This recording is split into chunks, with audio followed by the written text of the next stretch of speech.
इस धरती को मान्यता देने के लिए आज तक कोई किसी नेता ने इस धर्म से, ये सीतामढ़ी शहर को धर्म से जोड़ा नहीं, बहुत बड़ा हब बन गया है और वहाँ के लोग बहुत सुख और संपन्न और खुश है। तो यहाँ भी एक धर्म स्थल होना चाहिए। आप होना चाहिए ना कि आप पूरे शहर का गंदा पानी उसमें बहाएंगे।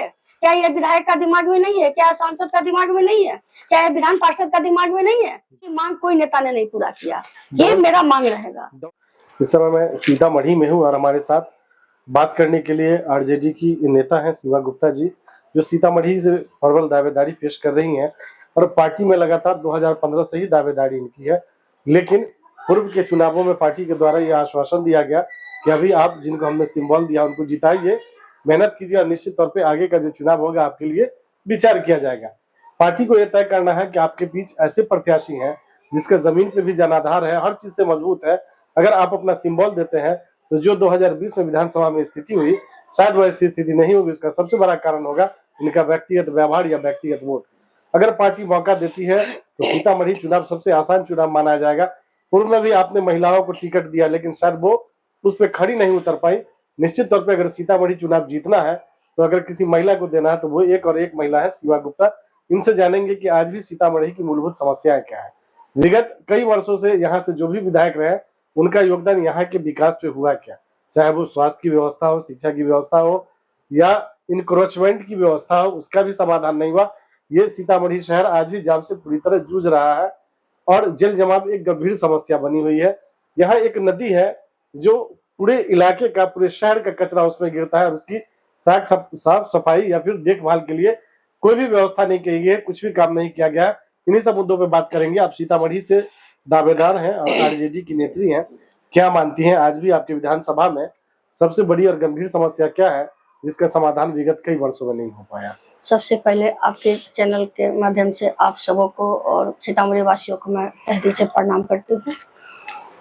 और मूलभूत समस्या जो है ये शहर में ये माँ जानकी का जन्मभूमि है जी। और उनके आशीर्वाद से या विधायक बने या सांसद बने या विधान पार्षद बने, लेकिन आज तक किसी नेता ने इस शहर को सबसे पहले ये माँ शक्ति का ये जो धरती है, हमें लगता है कि विश्व में यह धरती ऐसा नहीं है जो ये धरती से माँ प्रकट हो और उस समय प्रकट हुई थी जिस समय अकाल पड़ा था। इस धरती को मान्यता देने के लिए आज तक कोई किसी नेता ने इस धर्म से, ये सीतामढ़ी शहर को धर्म से जोड़ा नहीं। ये सबसे बड़ा हमारा मांग था आपके चैनल से होगा कि सीतामढ़ी शहर को ट्रस्ट से जोड़ा जाए। जो हमारे यहाँ जैसे कि प्लेन, सबसे पहले यहाँ एयरपोर्ट होनी चाहिए जो विदेशों से लोग आए। और यहाँ एक जैसे कि देवघर देख लीजिए आप या तारापीठ देख लीजिए, क्या वहाँ एक भगवान होने के नाते ही ना वहाँ एक रोजगार का बहुत बड़ा हब बन गया है और वहाँ के लोग बहुत सुख और संपन्न और खुश है। तो यहाँ भी एक धर्म स्थल होना चाहिए। ये मानती है? हाँ, ये हम मानते नहीं है, मैं बहुत करती है। हाँ, हम मांग करते हैं आपके चैनल के माध्यम से। किसी नेता ने कोशिश भी नहीं किया, कोशिश भी किया तो अभी तक वो सफल नहीं हो पाया। आज भी आपके यहाँ मूलभूत समस्याएं क्या है? हाँ, आप समस्या पर हम आते हैं।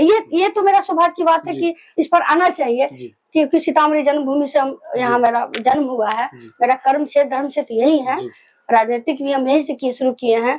मूलभूत समस्या ये है कि सड़क की जाम समस्या बहुत बड़ी है, मुद्दा है और इस पर किसी का ध्यान नहीं है। चुनाव से पहले सब बोलते हैं, चुनाव के बाद सब भूल जाते हैं। अभी आप पीछे आइए, रिंग बांध, अभी इतना समस्या यहाँ खराब है कि अभी तक वो बन नहीं पाया, चुनाव आ गया। आप चले आइए बाजार समिति, जो आपको पुल बन रहा है। सारे नेताओं ने वादा किया था, अभी के जो विधायक वो भी वादा किए थे कि अगर नहीं बनेगा तो हम वोट मांगने नहीं आएंगे। अब उनको याद आना चाहिए इस बात को। वो भी समस्या है कि रास्ते में ही लोग मर जाते हैं, हॉस्पिटल नहीं पहुंच पाते हैं। रह गई दवाई, यहाँ दवाई हॉस्पिटल में भी सही से इलाज नहीं होता है, ना डॉक्टर की सही व्यवस्था है और ना वहाँ दवाई की व्यवस्था है। यहाँ बहुत सारे समस्या है जो आपको, जैसे कि जल, सरकार का नल जल योजना कहाँ है बताइए? किस रोड पर आपको दिखाई दे रहा है? किस घर में दिखाई दे रहा है? नहीं, ये फेल है पूरा। रह गई, आपको एक चीज बताना चाहेंगे, लक्ष्मणा नदी है जो सीता जी से जुड़ा हुआ है।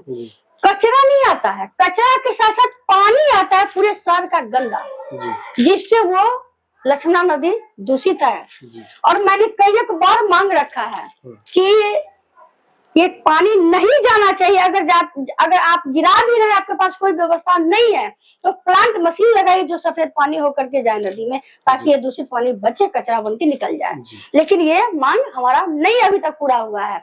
ये भी मेरा मांग है, क्योंकि जहाँ का पानी आप बताइए, ये कोई अगर नदी है तो उसको स्वस्थ होना चाहिए ना। बिल्कुल, पानी वहाँ का ये होना चाहिए, साफ होना चाहिए ना, कि आप पूरे शहर का गंदा पानी उसमें बहाएंगे। क्या ये विधायक का दिमाग में नहीं है? क्या सांसद का दिमाग में नहीं है? क्या ये विधान पार्षद का दिमाग में नहीं है? लेकिन जनता की मांग कोई नेता ने नहीं पूरा किया। ये मेरा मांग रहेगा। डबल इंजन की सरकार के सांसद और विधायक के बावजूद उसके आज भी जो आपका सीतामढ़ी है, वो कचरा में डूबा हुआ है। हाँ, या फिर इनक्रॉच जाम हो, कुछ नहीं हुआ, बन जाता है, सत्ता का मलाई खाता है। सरकार या हो, ये विधायक हो या सांसद हो, कोई शहर पर किसी का ध्यान नहीं है। चुनाव जीतने से पहले लोग सारे वादा करते हैं और भूल जाते हैं। ये बहुत बड़ी सीतामढ़ी का दुर्भाग्य है कि ऐसे लोग बन के आते हैं कि बनने के बाद कुछ नहीं करते, नथिंग है। इन लोग के नाम से आप जाइए सड़क पर, इन लोग के नाम से लोग थूकता नहीं है, 100 गाली देता है। ऐसे लोग, ये स्थिति है यहाँ के सांसद विधायक की। आपके यहाँ आज भी जो विकास होना चाहिए शहर का, वो नहीं हो पाया, और हुआ ही नहीं। आप देखिए तो कहीं जी, आप जाके देखिए, एक रोड 5 साल में भी नहीं बन पाता है जी। अगर बनता भी है तो थूक लसा लगा करके थोड़ा मोड़ा बनाता है, 6 महीना में टूट जाता है। ये स्थिति है जहाँ हम लोग के यहाँ का माल जल की समस्या जाने आने में इतनी दिक्कत होती है जी। मांग आप अगर चाहिएगा तो ये सीतामढ़ी शहर कोई बड़ा थोड़ी ना है जी। अभी 46 वार्ड हुआ है, इससे पहले 28 है। हाँ, आप संकल्प लीजिए ना कि हमको काम करना है। कौन करता है? भगवान ऊपर से थोड़ी करने आते हैं, कहीं ना कहीं कोई नेता ही करता है माध्यम से। लेकिन यहाँ का नेता ने ध्यान ही नहीं दिया, बस बोलने के सिवा कुछ नहीं है यहाँ। कुल मिला के ये कहा जा सकता है कि जो इच्छा शक्ति होनी चाहिए वो काम करने की, वो नहीं है आपके सांसद और विधायक दोनों की। हाँ बिल्कुल। पूर्व में 2015 और 20 में भी आपकी दावेदारी थी, पार्टी ने आश्वासन दिया, लेकिन किसी कारणवश आपको सिंबल नहीं मिला। इस बार भी आप अपनी तैयारी कर रही हैं। जब आप आखिरी पंक्ति के लोगों के बीच जाती हैं, जिसके बारे में सरकार कहती है कि उनको मुख्यधारा से जोड़ा जाएगा, तो वहां आपको किस तरह की समस्याओं का सामना करना पड़ता है? देखिए, प्रत्याशी हम रहे, मांग हमारा है। ये नेता के बीच ये बात बहुत पहले से जा रहा है जी।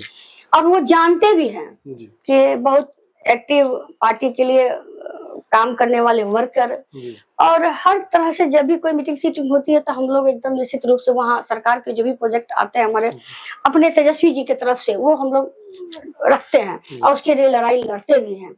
रह गई, हम महिला हैं, आप महिला के बढ़ाने की बात करते हैं, आप कहते हैं कि हम हक देंगे, लेकिन आप वैसे लोग को हक दे देते हैं जिसको पार्टी में कभी कोई जाना भी नहीं, कुछ योगदान ही नहीं रहता है, और वैसे लोग को आप टिकट दे देते हैं और कल होकर के जीत करके दूसरे पार्टी में चली जाती है। और ऐसा भी होता है कि चुनाव जीतते भी नहीं है वैसे। हाँ, आपको इतना लोग हार भी जाते हैं, क्योंकि जमीन पर उसका कोई प्लेस नहीं है। जमीन पर कोई पकड़ है ना वर्करों के बीच। आप जात जमात का राजनीति करने वाले चेहरा लाइए ताकि उसकी हर जात पर पकड़ हो, और यही पकड़ आपका बोली मीठा हो, आपकी सोच सबसे ऊपर हो, सबके लेके चलिए। आज मेरे मोहल्ला में आ जाइए, 12 बजे रात के मेरे दरवाजे पर अगर कोई आ जाए, और आता भी है, ये मोहल्ला बहुत मतलब थोड़ा सा ये है, खाने पीने वाला एरिया है ये, और कभी कभी पति जो है उसका मार पीट करके बाहर कर देता है और चाकू को दिखाने लगता है। लोग मेरे यहाँ आता है, कहता है दीदी चलो हम दूल्हा चाकू से मार देता, हमारे घर से बाहर कर देला। हम उस समय भी 12 बजे रात के हम घर से निकल कर जा करके और उसको अरेस्ट करवा करके थाना भेजते हैं और महिला को घर में करते हैं। तो जो जनप्रतिनिधि होते हैं कहीं ना कहीं वो जनता के सुख और दुख में खड़े नहीं होते। फिर क्या मतलब है? आप क्या राजनीति किसको बोलते हैं? जब समस्या, आप जनता की समस्या अगर नहीं सुनेंगे तो फिर देखिए, आप पैसा के बदौलत हो या पकड़ के बदौलत एक ही बार जीत सकते हैं, दोबारा नहीं जीतिएगा। ये जनता है, जनता जानता है कि हमको कैसे लोगों को वोट देना चाहिए और कैसे लोगों को विधायक बनाए, ताकि मेरे दरवाजे पर 2 घंटा 1 घंटा आकर बैठे और मेरी समस्या को सुने और मेरी लड़ाई को वो लड़े और मेरी बातों को वो रखे। वैसे नेता को चुनना चाहता है। आने वाला समय अब इतना ये कमजोर नहीं रहेगा। पार्टी एक तरफ है, लेकिन व्यक्ति विशेष भी है। अगर आप व्यक्ति विशेष के भी लेकर अगर चलते हैं, जात जमात के, जिसका मान लीजिए जिसका जात ये 10 वोट है, आप अगर उसको टिकट दीजिएगा क्या लाएगा वो? जिसका नाव जो है वो क्या कहते हैं, नाव ही कागज का नाव है, और पानी में उसको दहाइएगा तो कब तक चलेगा? नहीं चलेगा ना। तो इसलिए जिसका बेस वोट भी है वैसे लोगों को भी मौका मिलना चाहिए, क्योंकि उसको घर से ही मजबूती मिल रही है ना। सीमा गुप्ता को पार्टी टिकट क्यों है? देखिए, हमको क्यों नहीं मिलना चाहिए जी। पार्टी दे या दे, हमको तो नहीं लगता है कि इस बार टिकट हमको नहीं मिलेगा, निश्चित रूप से मिलेगा, क्योंकि एक वर्कर हम ऐसा है जो उनके लंबे समय से हम चल रहे हैं, और ये माँ जानकी की जन्मभूमि ये मेरा अधिकार है कि माँ सीता का जैसे सम्मान हुआ उस तरह से हमारा पार्टी भी सीतामढ़ी का सम्मान करे। और महिला होने के नाते मैंने काम किया है पार्टी के लिए, मैंने त्याग किया है कि कई पार्टी मेरे दरवाजे पर आया कि कुछ नहीं दे रहा, आप मेरे पार्टी में चलिए, आपके जैसा लड़ने वाला महिला, आवाज बुलंद करने वाला महिला हमको चाहिए। लेकिन हम बोले नहीं, हम जिस पार्टी में है हम उसी में रहेंगे और तेजस्वी जी को मुख्यमंत्री बना के रहेंगे, ये मेरा संकल्प है। और मैंने लड़ाई लड़ा और आज तक हम अपनी पार्टी को एक अपना सोच से ऊपर रख करके हम काम करते हैं, ताकि हमारा पार्टी भी मजबूत हो, हमारा समाज सीतामढ़ी में हम रहते हैं, यहाँ भी हमारे हर समाज में हमारा पकड़ है। आप पूछ लीजिए, मैं जानकी ट्रस्ट के अध्यक्ष भी हूँ, आपको पता होना चाहिए कि वहाँ पूरे ऊपर लोग हैं, बैठ के मान लीजिए कभी मंदिर में जगह नहीं मिलती है, खासकर महिला को तो एकदम नहीं सोचिए। लेकिन हमारे बातों में मेरा अपना एक जो काम था, हाँ, काम है और विश्वास है ना। हम लंफन जवानंद में ये नहीं है, हमें काम के मतलब हम रखते हैं। आप जो काम दीजिएगा वो हर हाल में लाठी खा करके आपका काम हम करेंगे, और विश्वास के नाते ही हमको अध्यक्ष बनाया गया। हम लोगों की सहयोग और शुभकामनाएं आपके साथ है। पार्टी आपको सिंबल देती है और जनता मौका देख के आपको सीतामढ़ी का विधायक बनाती है, तो चुनाव जीतने के बाद आपकी पहली प्राथमिकता क्या होगी? देखिए, पहले हमें सीतामढ़ी का जो समस्या आपको बोले ना कि सबसे पहले तो वो रोड की समस्या है, जिससे बहुत लोगों को पहुंचने में समय कम लग जाता है। लेकिन नहीं, कम क्या जाता ही नहीं, ऐसा होता है कि बस हो गया, लेकिन जाते जाते आपका समय ही कम हो जाएगा, लेकिन आप रह जाइएगा रास्ते में। इसलिए हमें पहले रोड, नाली, पानी, बिजली की व्यवस्था टाइम से होनी चाहिए। आप जाइए, पूरे रोड नाला खुला हुआ है, कहीं पानी नहीं है। इस सब का मूल समस्या है जो हर घर, हाँ, जो हर घर को मिले हमेशा। और एक चीज आप बताएंगे, जो मेरा पार्टी का जो 2500 रुपया देने का जो माई योजना हुआ है, या 200 बिजली फ्री करने का, या फिर ये नौकरी देने की बात, नौकरी तो है, ये है मेरा युवाओं का है, उनका ये जो है अभी वृद्धा पेंशन या विकलांग पेंशन, जो लोगों को कुछ नहीं मिल रहा है, उसके लिए मेरे तेजस्वी जी संकल्पित है। और आने वाला समय बिहार जानेगा तेजस्वी को। अगर मौका हमें देते हैं तेजस्वी जी और सीतामढ़ी के जनता हमको अगर जिता के सदन में भेजते हैं, तो निश्चित रूप से दवाई, सिंचाई, करवाई, सरकार कमाई, पलायन रोकने की व्यवस्था, जी हाँ, ये सारी, हाँ। और महिलाओं की सम्मान, सबसे पहले महिला है, मेरा कोई जात नहीं है, हम महिला है, महिला ही मेरा जात है, और हम महिला के पहले प्राथमिकता देंगे और उसका सम्मान हम करेंगे, उसकी समस्या पहले मेरी सुनवाई होगी। उस बलात्कार रोकना या किसी का महिला का साथ कोई तरह घटना घटता है, ये सब आवाज पहले हम उठाएंगे, ये आपकी प्राथमिकता है। हाँ, पहले, क्योंकि हम महिला की सुरक्षा पहले देंगे। ये मेरा अपना सोच है। ये ताकत अगर मान लीजिए सदन में जाते हैं, अगर कहते हैं कि मैं नेता हूँ, तो आपका पकड़ कहाँ है? जात जमात तो हो गई, लेकिन आप महिला होने के नाते सबसे पहले क्या कर रही हैं? हम शुरू से कर रहे हैं। नहीं, उसके लिए क्या कर रही है? ये भी आपकी जिम्मेदारी है। हाँ, जिम्मेदारी अब बता रहे हैं आपको, जिम्मेदारी है मेरी। हम आपको, मेरा एक संगठन है शक्ति महिला उत्थान संस्थान, लेकिन उसके तहत मैंने कई बार निःशुल्क सेवा दे करके महिलाओं को रोजगार दिए हैं और सिखा करके सबको हम दुकान खुलवाने का काम किए, जीविका के। उसके बाद आपको अब देखिए ना, अभी ये जो अभी पैसा जो दे करके महिला लोग को जो समूह में अब देखिएगा कितना पीड़ित महिला है, जिसको लोग गाली दे करके, टोला मोहल्ला से खींच करके पैसा तहसील का काम करता है। वो महिला के साथ मैं खड़ा हो करके उनके साथ महिलाओं के हक की ब्याज माफ करवाते हैं। महिलाओं की RBI बैंक के साथ मेरा मीटिंग होती है और हम माफ करवाते हैं।